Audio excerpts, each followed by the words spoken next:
ಎಲ್ಲರಿಗೂ ನಮಸ್ಕಾರ. ನೋಡಿ, ನಾನಿಲ್ಲಿ ಒಂದು 5 ಈ ಕಾಡು ಮಾವಿನ ಹಣ್ಣನ್ನು ತಗೊಂಡಿದ್ದೇನೆ. ಇವತ್ತು ಈ ಕಾಡು ಮಾವಿನ ಹಣ್ಣಿನಿಂದ ಒಂದು ಸೋಡಾ ರೆಸಿಪಿಯನ್ನು ನಾನು ನಿಮ್ಮ ಮುಂದೆ ಮಾಡಿ ತೋರಿಸಲಿಕ್ಕಿದ್ದೇನೆ.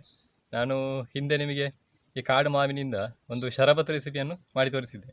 ಇವತ್ತು ಕಾಡು ಮಾವನ್ನು ಬಳಸುವ ಒಂದು ಸೋಡಾ ರೆಸಿಪಿಯನ್ನು ಮಾಡುವ. ಇವಾಗ ಚೆನ್ನಾಗಿ ತೊಳೆದುಬಿಟ್ಟು ಈ ಮಾವಿನ ಹಣ್ಣುಗಳನ್ನು ತಗೊಂಡಿದ್ದೇನೆ. ಇವಾಗ ಅದರ ಸಿಪ್ಪೆಯನ್ನು ತೆಗೆದು ಅದರ ರಸವನ್ನು ಹಿಂಡಿಕೊಳ್ಳುವ.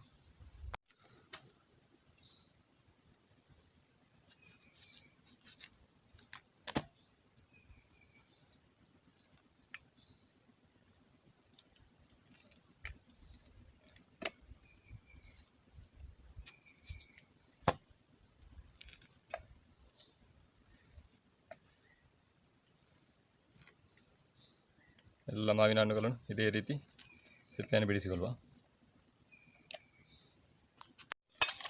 ನೋಡಿ, ಇವಾಗ ಈ ಮಾವಿನ ಹಣ್ಣುಗಳನ್ನು ನಾವು ಚೆನ್ನಾಗಿ ನೋಡಿ ಅದರ ರಸವನ್ನು ಹಿಂಡಿಕೊಳ್ಳುವುದು.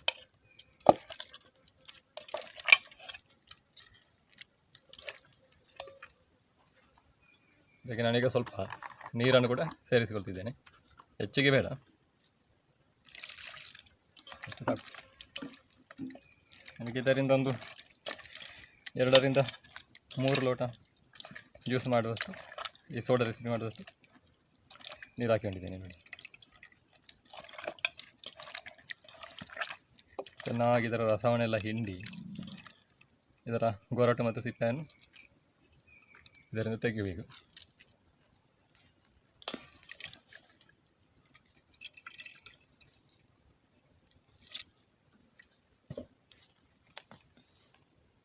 ನೋಡಿ, ಮಾವಿನ ಹಣ್ಣಿನ ರಸ ಎಲ್ಲ ತಯಾರಾಗಿದೆ.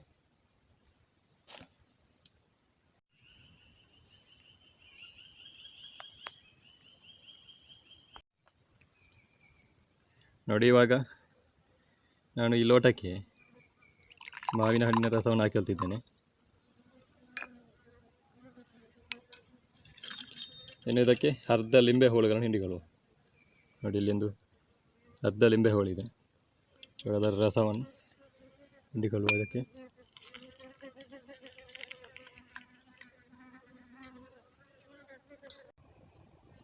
ನೋಡಿ, ಇದಕ್ಕೆ ನಾನು ಚಿಟಿಕೆ ಉಪ್ಪನ್ನು ಹಾಕಿಕೊಳ್ತಿದ್ದೇನೆ.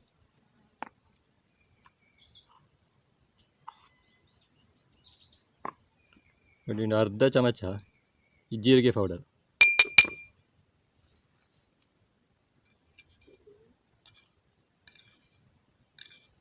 ನೋಡಿ, ಇದರಲ್ಲಿ 1/4 ಟೀ ಸ್ಪೂನ್ ಆಗುವಷ್ಟು ಚಾಟ್ ಮಸಾಲೆ ಇದೆ. ಇನ್ನು ನಾವು ಇದಕ್ಕೆ ಸಕ್ಕರೆಯನ್ನು ಹಾಕಿಕೊಳ್ಳುವಂಥದ್ದು.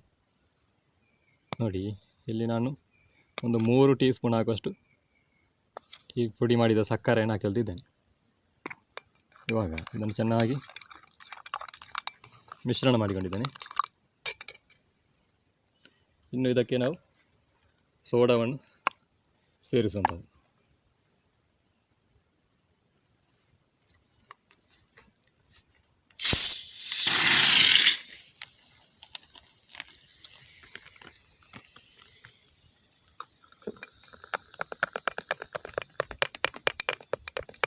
ನೋಡಿ, ನಮ್ಮ ಸೋಡಾ ಯಾವ ರೀತಿಯಾಗಿ ನೊರೆಯಾಗಿ ಬರ್ತಿದೆ ಅಂತ.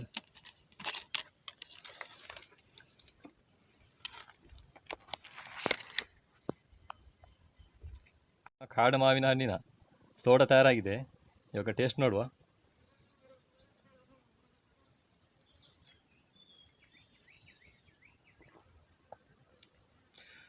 ಸೂಪರಾಗಿ ಬಂದಿದೆ. ಈ ಜೀರಿಗೆ, ಚಾಟ್ ಮಸಾಲ, ಈ ಲಿಂಬೆ ರಸ ಎಲ್ಲ ಈ ಕಾಡು ಮಾವಿನ ಹಣ್ಣಿನ ರಸದೊಂದಿಗೆ ಸೇರಿ ಅದಕ್ಕೆ ನಾವು ಈ ಸೋಡಾವನ್ನು ಕೂಡ ಸೇರಿಸಿರುವಂಥದ್ದು. ನೋಡಿ, ಎಷ್ಟು ಒಂದು ಟೇಸ್ಟಾಗಿ ಬಂದಿದೆ ಅಂತ ಹೇಳಿದರೆ.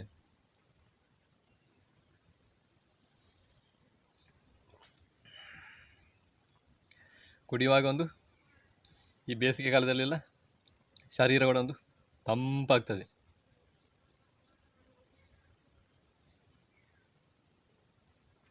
ಸೂಪರ್ ರೆಸಿಪಿ ಇದು. ಹಾಗೆ ನಿಮಗೆ ಇವತ್ತಿನ ಈ ವಿಡಿಯೋ ಇಷ್ಟ ಆಗಿದ್ದರೆ ವಿಡಿಯೋಗೊಂದು ಲೈಕ್ ಮಾಡಿ, ಶೇರ್ ಮಾಡಿ, ನಿಮ್ಮ ಅನಿಸಿಕೆ ಅಭಿಪ್ರಾಯ ಏನಾದರೂ ಕಮೆಂಟ್ ಮಾಡಿ ಅಂತ ಹೇಳ್ತಾ ಇವತ್ತಿನ ವಿಡಿಯೋ ನಾನು ಇಲ್ಲಿಗೆ ಕೊನೆಗೊಳಿಸಿದ್ದೇನೆ. ಮುಂದೆ ಇದೇ ರೀತಿಯ ರೆಸಿಪಿ ವಿಡಿಯೋದೊಂದಿಗೆ ನಿಮ್ಮೆಲ್ಲರನ್ನು ಭೇಟಿ ಮಾಡ್ತೇನೆ ಅಂತ ಹೇಳ್ತಾ ಅಲ್ಲಿಯವರೆಗೆಲ್ಲರಿಗೂ ನಮಸ್ಕಾರ.